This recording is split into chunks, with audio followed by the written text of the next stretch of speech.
Hi, Chad here from Purple Collar Life, and first of all we want to say Merry Christmas to you if you're watching this during the Christmas holiday week. I'm recording this on Christmas Eve. To all of you and yours, Merry Christmas, Happy Holidays, and we hope you have a safe, healthy, and enjoyable holiday week here.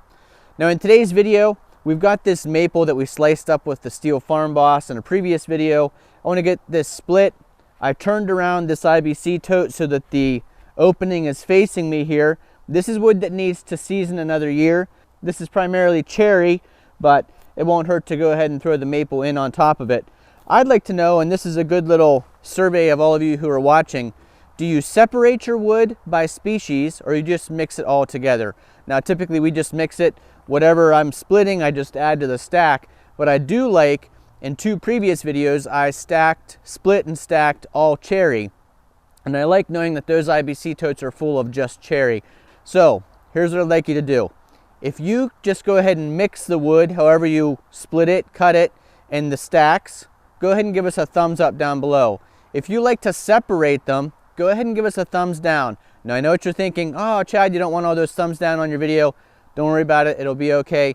YouTube doesn't actually care if it's a thumbs up or a thumbs down, just that people are interacting due to the video content. So again, if you just split and stack whatever you're cutting at the time, a mix of maple, cherry, hickory, oak, red oak, white oak, go ahead and give us a thumbs up. But if you like to separate them and keep all your oak together, all your cherry together, all your maple together, go ahead and give us a thumbs down below. That'll kind of let me gauge how many of you separate versus just keeping things together. If you were intrigued by the thumbnail, I'm going to explain to you what I'm probably never going to do again. And I'll explain to you why. Don't worry, I won't make you wait too long. We're going to split a little bit, and then we'll talk about it, and then we'll split some more, and we'll talk some more.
So if you were intrigued by that thumbnail, never again, I'm talking about buying firewood, and specifically buying firewood from someone that you don't know, first time ever buying them, and buying a lot at a time. So if you watched the channel last year, you'll remember that we ran out of firewood in the middle of winter. It was during the pandemic. We were working from home, schooling from home. I was able to keep that wood burner burning all the time, every day, which really cut down our electric bill, since we weren't having to use the electric baseboard heater so much. But we also burnt through way more firewood than I had planned for. I didn't have enough seasoned firewood ready, so 2 occasions last winter I bought firewood. The first time it came, and I'll put a clip down below, the first time it came in a dump truck. They dumped it on the ground, and I did a video about did I get ripped off, because it didn't seem like a full cord of wood.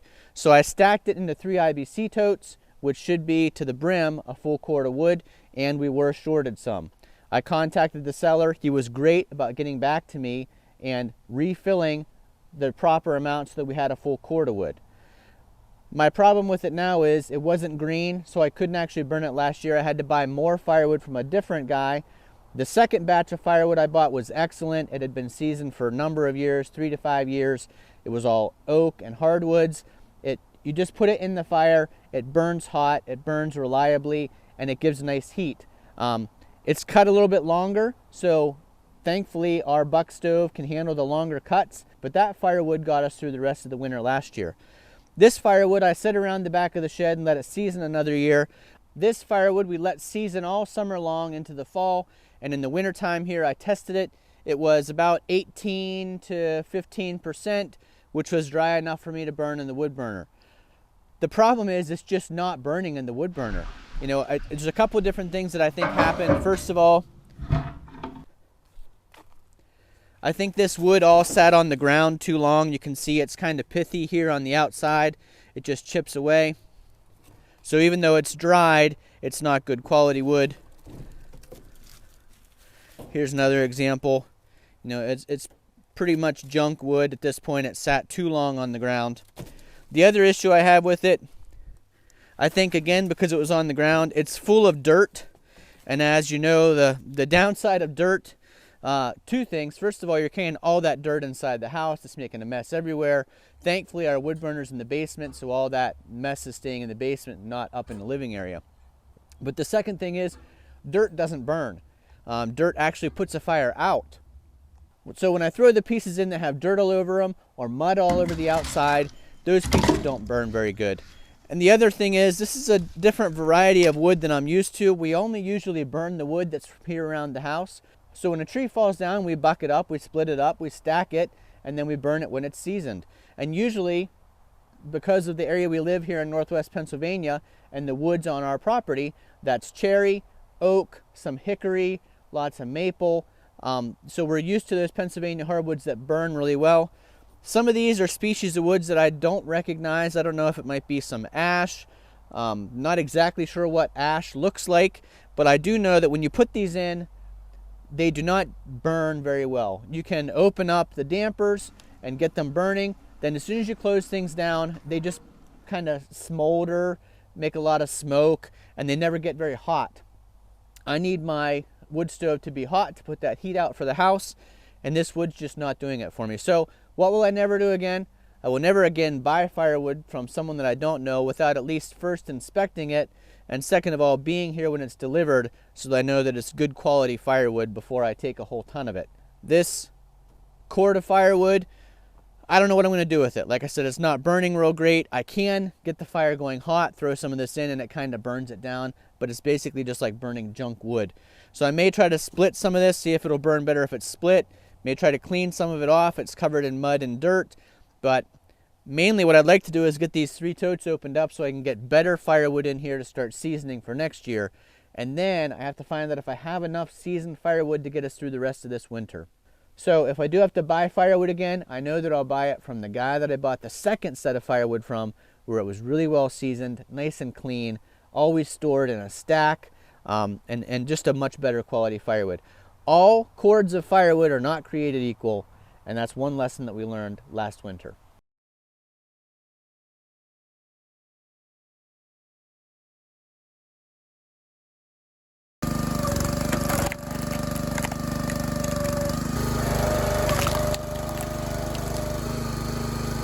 Now, little pieces like these rounds, they would not have needed to be split, but if you refer back to why I like my split pieces smaller, splitting this in half will let it season a lot faster. It'll let the air get right into the center there, and I'll be able to burn this wood next year versus having to wait 18 months to 24 months.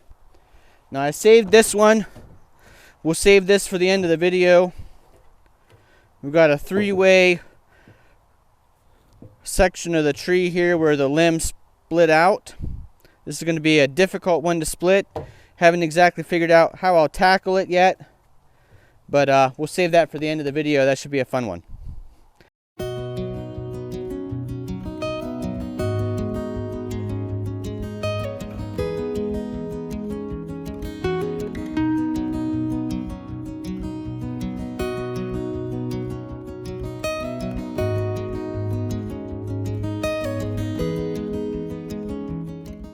So before we split this last piece, don't forget to participate in my little survey. You're giving a thumbs up if you just go ahead and stack all different species of wood together for burning the next year or whenever it's seasoned, or a thumbs down if you like to keep them separated. Keep all your oak together, keep all your maple together, keep all your hickory together. I'd appreciate knowing how many of you separate versus keeping things just however you come across them. Thanks so much for watching the video. We appreciate you watching. Again, hope you have a great holiday and Merry Christmas to you. A little bit belated Merry Christmas to you. But thank you for supporting the channel. We've had a great year. We're looking forward to a great 2022. Now let's see how the split fire does on this weird piece. And it's probably not as much a test of the split fire, more a test of me figuring out where I want to split this. I know I do not want to split it right in the crotch. That's going to be the toughest section to get through, and it would make a mess trying to figure out what the pieces are going to end up like. So I think I have a plan. Let's see how we can do this.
Well, that was actually more anticlimactic than I had thought.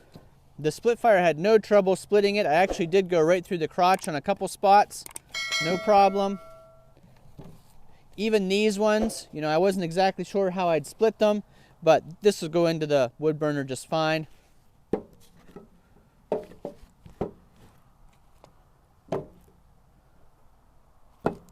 So again, you know, we're not sponsored by Split Fire, but I am really impressed with this log splitter. I did a ton of research before I bought a log splitter.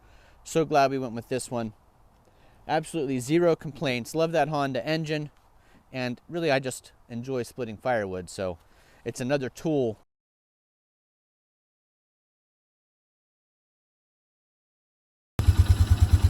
Got some fresh salt block for the Deere. Look at that though.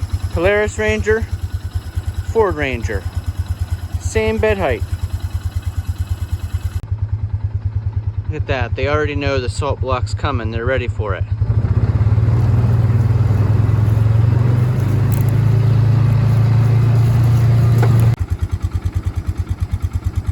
You're probably thinking, Chad, we know you're in Northwest Pennsylvania. You said that it's Christmas Eve, but you weren't wearing a coat. The grass is all green. Yes, that's all true. You would think we would have a foot of snow right now here in Northwest Pennsylvania, but instead we have 55 degrees on this Christmas Eve 2021.